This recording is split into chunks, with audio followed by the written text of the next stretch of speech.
Police SI चाकरी कराइदेवा नारे जालियाती करने पूर्व धरा पड़ा ब्रह्मपुर पुलिस। आंध्र प्रदेश श्रीकाकुलम आशायी छात्र मान धरी ब्रह्मपुर पुलिस पुंतर कही रखुचु जहाँ बड़ खबर आसी पहुंचुची। पुलिस एसआई चाकरी कराइदेवा जालियाती करने पूर्व धरला ब्रह्मपुर पुलिस। आंध्र प्रदेश श्रीकाकुलम आशायी छात्र मान धरी ब्रह्मपुर पुलिस।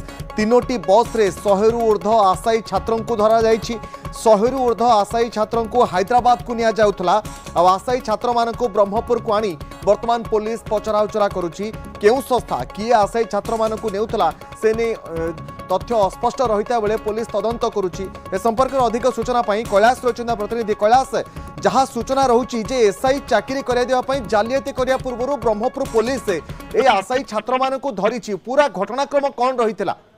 देखो जब घटनाक्रम कथा कहबा पुलिस एसआई चाकरी कराइ देबा नारे गोटे बड़ जालियाती अभियोग आसिला एवं जहाँकि पुलिस डीजी ऑफिस एक खबर जहाँकि ब्रह्मपुर पुलिस को आसला और से प्रकार ब्रह्मपुर पुलिस गतकाली अलर्ट रही कि आशायी पाखापाखि 100 रु ऊर्ध्व आशायी मान 3टी बस जरिया जहाँकि हैदराबाद नहीं police DG office Brahmapur SP को खबर आसला। क्रम